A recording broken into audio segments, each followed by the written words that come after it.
aqui, Getúlio Vargas dá o golpe e o Brasil entra numa ditadura.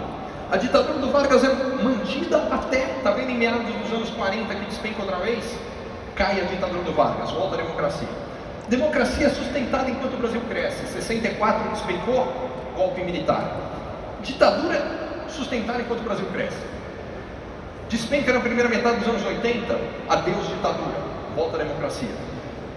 Despenca de novo no início dos anos 90, impeachment do Collor. Maior despencada da história do Brasil recentemente, tchau querida. Tão simples quanto isso.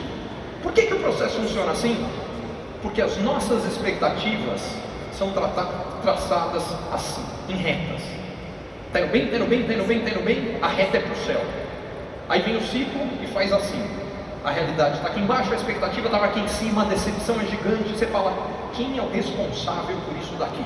Nessa hora cai o presidente, cai o ditador, vale igualzinho para presidente de empresa, vale para treinador de futebol, vale para namorado, vale para o que você quiser. Expectativa lá em cima, resultado aqui embaixo, próximo. É assim que funciona. Só que tem um segundo ponto aqui. Vale o contrário. Quando a coisa está muito ruim, a gente traça uma reta em direção ao inferno. Vai dar tudo errado. É o Brasil de hoje. Depois dos anos Dilma, as expectativas são as piores possíveis. A gente divide os brasileiros em dois grupos. O primeiro grupo fala, esse país não tem saída. O segundo grupo fala, tem sim. Aeroporto Internacional de Cumbica. São os otimistas hoje com o Brasil. Por que isso é tão importante? E o que isso significa? Significa o seguinte. Significa que hoje a expectativa está lá no chão. Faz 8 trimestres que o PIB voltou a crescer. Foi mal no primeiro, vai mal no segundo, terceiro, não deve ser grande coisa. Nesse momento eu acho sim que a reforma da Previdência vai ser aprovada, a confiança no Brasil volta, os investimentos vão voltar, a economia vai fazer assim. Chega num momento, a economia está aqui, a expectativa estava lá embaixo. Aí você fala, quem está tocando isso aqui? Aí surgem os salvadores da pátria, os príncipes encantados, os mitos. É a fase onde nós estamos. O importante é o seguinte, todas as vezes que a economia afundou, acontece uma transição política e na sequência, todas as vezes, o Brasil cresceu mais do que as pessoas achavam. Vamos ver? Primeira vez foi na virada dos anos 20 para os anos 30, começa a ditadura do Vargas, está todo mundo pessimista. 3 anos depois, a média de crescimento da economia brasileira deu 7,5% ao ano. Aí, cai o Vargas, meados dos anos 40, só que o mundo está destruído pela Segunda Guerra Mundial. Estava todo mundo pessimista, mesmo com a volta da democracia. 3 anos depois, mais de 7% de crescimento. Golpe militar em 64. Ninguém falou, agora o Brasil vai crescer, mas foi o que aconteceu. 3 anos depois, mais de 7% de crescimento. Caiu a ditadura militar, meados dos anos 80. Só que o Brasil tinha, que bom que voltou a democracia, só que o Brasil tinha hiperinflação e crise de dívida externa. Todo mundo pessimista, 3 anos depois, mais de 7% de crescimento. Gente, é o seguinte, antes dos anos 70 eu não era nem vivo, anos 70 eu era criança, não lembro. Anos 80 economia, não lembro grande coisa. Início dos anos 90 eu começo a lembrar, anos Collor. Aliás, tem uma coisa da economia do Brasil que o mundo inteiro precisa estudar por pelo menos mais 10 mil anos. Aliás, tem duas, são os anos Dilma e o plano Collor. Porque saber o que não fazer é um negócio preciosíssimo. Nada fazia sentido no plano Collor, era uma aberração. A inflação batia 88% ao mês. A economia afunda, a corrupção está comendo solta, o presidente cai. O que acontece quando o presidente cai? A regra é clara, assume o vice do MDB. Foram 3, né? Quem era o vice do MDB na época que assume quando cai o Collor? Itamar Franco. Qual era o grande projeto do Itamar para o Brasil? O Fusca. Voltar a fazer o Fusca que já não era produzido há décadas. E isso que eu estou pegando leve com o Itamar, porque realmente o que marcou o governo Itamar foi o carnaval e eu vou parar por aqui. Mas com o carnaval e tudo. 3 anos depois, a média de crescimento da economia brasileira deu 5% ao ano. Onde eu quero chegar aqui? O mínimo que o Brasil cresceu nos últimos 120 anos, depois de uma grave crise econômica e uma transição política, foi 5% ao ano. Quantas pessoas estão projetando de crescimento nos próximos 5 anos? 2% ao ano. Não erra. Gente, eu só vejo 3 possibilidades. Possibilidade número 1, pode ser que o Brasil cresça mais ou menos 2%? Pode. Mas o que tem que acontecer para que isso seja verdade? Uma coisa que pode tornar isso verdade, se no meio desses 3 anos a gente tiver a pior crise internacional da história do capitalismo. Não basta ter uma crise internacional, que eu acho sim que nos próximos 3 anos vai acontecer. Vai ter que ser a pior da história do capitalismo, que eu não acho que vai ser. Por quê? Porque a segunda pior da história do capitalismo aconteceu em 2008, 2009. Por conta dela, o Brasil não cresceu nada em 2009. Mas em 2010 ele cresceu 7,5%, em 2011 ele cresceu 4%. Na média dos 3 anos, 4%. É o dobro do que as pessoas acham dessa vez. Agora, pode ser que a gente não cresça nem 2%? Pode. Pode ser bem pior que isso? Pode. Mas para isso ser, no Brasil pode tudo, né? Mas para isso ser verdade, o Bolsonaro e o seu governo têm que se provar tão incompetentes quanto a Dilma. É possível? Sem dúvida. Mas requer uma dose de esforço muito grande. Precisa estocar vento, tem que fazer muita coisa complicada. E aí tem a terceira possibilidade, que foi a que aconteceu todas as vezes nos últimos 120 anos. Pode ser que dessa vez seja diferente? Pode.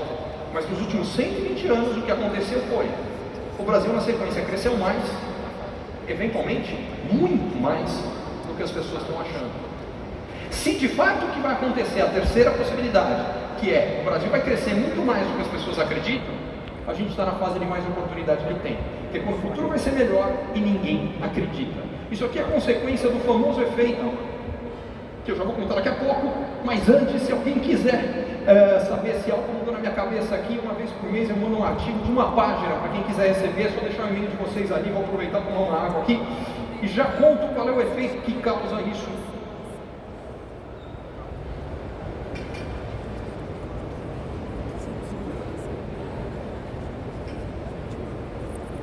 O efeito se chama paletas mexicanas.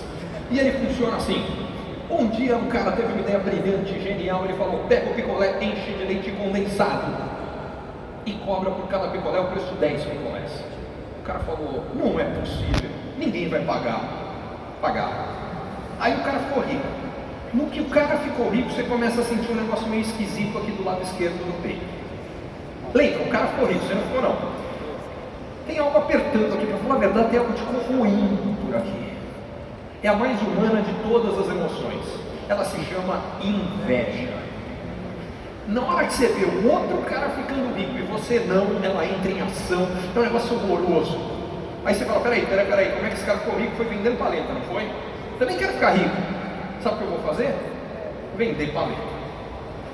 Um ano depois que o primeiro cara montou uma paleteria, a gente tinha 6 cadeias de paleteria no Brasil. 2 anos depois elas eram 200. 3 anos depois 600. 4 anos depois 1.200. No 5º ano você começa a achar que você vai dar errado. O seu vizinho montou uma paleteria. O cara não entende nada de paleta. Aliás, ele não entende nada nem de negócio. Você fala: não pode dar certo. 6º ano, deu problema. Mas não foi o problema que você imaginava. O problema do 6º ano: seu vizinho ficou rico. Como é que você está se sentindo agora? Até a besta quadrada do seu vizinho está rico. O que você faz nessa hora? Quero ouvir. Monta a paleteria. O que acontece 6 meses depois? Quebra. Alguma semelhança com investimentos em criptomoedas? Investimentos em ações, imóveis? Não tem nada errado com ação, com imóvel, com criptomoeda, com paleta. Sabe o que tem errado? O momento no qual a imensa maioria das pessoas investe. Sabe por quê? Elas investem depois que deu certo. Elas falam: só vai dar certo. Não, tudo que tinha para dar certo já deu certo. Aí elas entram, colocam o dinheiro e pagam a conta, apagam a luz e choram. É assim que funciona. Quase sempre. O que é oportunidade para os primeiros é fria para quem vem depois. E o que eu vim realçar aqui hoje é o tamanho da oportunidade que eu vejo neste momento. Eu vou acelerar aqui, porque o meu tempo está nos finalmente, mas o que eu quero dizer aqui é: isso aqui é a distribuição de renda no mundo em 1980. A área verde é Estados Unidos e Europa, União Europeia. A área amarela é resto do mundo. Aquela linhazinha com o aviãozinho, quem está à direita dela é quem voa de avião. Em 1980 tinha 9 vezes mais gente que ganhava o suficiente para voar de avião em Estados Unidos e Europa do que no resto do mundo. Só que de lá para cá, lembra que eu falei que 3 de cada 4 dólares desde 2000 estão indo para o bolso de gente em países pobres.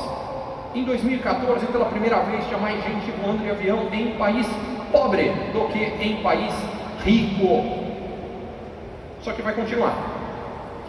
Em 16 anos vai ter 9 vezes mais gente voando de avião em país emergente do que nos Estados Unidos e na Europa. Por que isso importa tanto? Primeiro, das 10 maiores rotas aéreas do mundo hoje, sabe quantas estão na Europa? 0. Quantas estão nos Estados Unidos? Uma. Nova York, Chicago, que é menor do que a maior rota brasileira, que é Rio-São Paulo, que é a 4ª do mundo. Nova York, Chicago é a 7ª. E sabe o que isso explica? Por que um cara resolveu vender a JetBlue nos Estados Unidos, montar uma companhia aérea no Brasil? Porque faz todo o sentido do mundo. A gente está no lugar certo, na hora certa. Por mais que a gente tenha vivido o caos nos últimos anos, mas a gente precisa colocar a casa em ordem para que isso seja verdade. Sem reforma da Previdência, nada disso aqui bonito de Brasil vai acontecer. Só que eu acho que ela vai passar. E me traz ao final da apresentação. Isso aqui é uma pesquisa feita por uma aceleradora da Califórnia chamada Idea Lab. Eles foram estudar as 250 empresas mais bem-sucedidas do mundo, principal razão de sucesso dos caras, e colocaram por ordem. Como às vezes eles acharam que não era uma só, eram duas, ali a soma dá mais de 100%. Sem dinheiro não dá para fazer, mas dinheiro é a menos importante das 5 principais razões. Você precisa ter um bom modelo de negócio que faça sentido. Terceiro, inovar. A segunda mais importante, não basta ter boas ideias, precisa conseguir transformá-las em realidade. Execução. A última delas, que para eles é a mais importante, 42%, não basta fazer a coisa certa, tem que fazer na hora certa. Recado que eu vim passar, a hora certa é agora. Isso é verdade para empresas digitais, isso é verdade para empresas que trabalham no mundo físico, isso é verdade para novas empresas, para startups, isso é verdade para empresas estabelecidas, porque isso aqui não é só uma empresa. Eu contei o exemplo do setor de cosméticos, poderia pegar o setor automotivo.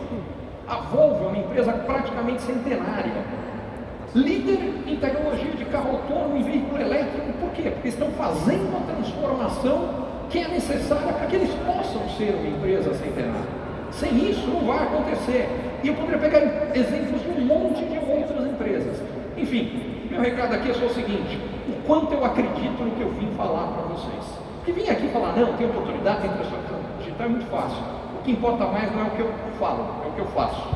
O que eu fiz é o seguinte: em 2017, ano de Marcelo Odebrecht, de Joesley Batista, de Bunker do Gedel, eu tinha uma empresa, montei mais duas, usando a transformação digital. Uma delas é essa aqui, chamada AAA Inovação, que o que ela faz é contar em 5 minutos por dia esse processo de transformação. Aliás, para quem quiser conhecer, isso aqui é um serviço de assinatura, mas com esse cupom aqui, o AAAVTEC, vocês podem experimentar por 2 meses com 40% de desconto. Eu, sendo muito franco, acho que hoje todo mundo tem que entender o que está acontecendo aqui. Porque se não entender, cara, você vai ser atropelado igualzinho um motorista de táxi. Mas enfim, a segunda empresa se chama SmartRips. O que ela faz? Transforma a mentalidade dentro das empresas para que todo mundo haja com cabeça de dono e que gaste menos dinheiro em viagem corporativa. Eu não vim aqui falar das empresas, só estou apontando as empresas para mostrar para vocês o quanto eu acredito na oportunidade. Eu não sou um cara de tecnologia de origem, mas eu entendi o suficiente do que está acontecendo para falar, preciso usar isso aqui. O que me traz é o meu último slide, meu último recado. As pessoas costumam dizer que crise traz oportunidade, e eu não poderia discordar mais. Crise traz problema. Um cara que comia demais, bebia pacas, fumava um monte, não fazia exercício, teve uma crise cardíaca. Estão sentindo a oportunidade? Por sorte, ele foi para a sala de cirurgia, deu tudo certo. Que bom. O que realmente importa é o que ele faz agora. Ele tem 2 opções.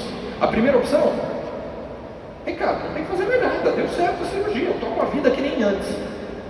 Se ele continuar fazendo o que ele fazia antes, o que vocês acham que acontece com ele na próxima? Já era. Por que eu estou falando isso aqui? Porque as pessoas do Brasil continuam focadas na crise econômica que já ficou para trás. Estão preocupadas para que elas já passaram. Essa já, a gente até pode ter outra, se não passar a reforma da Previdência. O Paulo Guedes pediu o chapéu, falar, tchutchuca é não sei o quê, vou embora, não quero nem saber, dá uma tremenda crise, pode acontecer outra, mas essa é outra, aquela lá ficou para trás. E a parte importante é o seguinte, os ciclos, a gente tem uma perna para cima para aproveitar, da economia do Brasil, de tecnologia, só que ninguém vai fazer isso pela gente, não é a crise que traz oportunidade. O exemplo que eu trouxe das duas empresas foi como eu estou tentando criar as próprias oportunidades. A pergunta que eu quero deixar para vocês é, como vocês vão usar a transformação digital? Como é que vocês vão melhorar produto? Como é que vocês vão melhorar serviço? Como é que vocês vão melhorar atendimento do cliente? Como é que vocês vão entender o cliente melhor? Como é que vocês vão melhorar a situação financeira? Como é que vocês vão gerar mais inovação, penalizando menos o erro nas estruturas de vocês? Como cada um de vocês vai criar as oportunidades? E eu estou falando isso, teve um cara que me viu uma vez falando, não, o Ricardo falou que acha que o Brasil tem grandes chances de crescer bem mais nos próximos anos. Acho mesmo. E o cara complementou, vai ser a maior moleza. Isso eu não acho. Me diz uma coisa, o Brasil virou foguete no período de 2004 a 2010, cresceu muito mais do que as pessoas achavam, o Lula virou o cara e por aí vai. Para quem foi moleza aqui? Levanta a mão para mim. Não existe moleza, o que existe é a gente fazendo acontecer. E o meu ponto é, para quem inovar, para quem fizer acontecer, eu tenho certeza que vocês vão nadar de braçada, é o que eu desejo, é o que eu espero, é o que eu acredito, para todo mundo que está aqui. Sucesso, gente, tremendo prazer estar com vocês. Muito obrigado.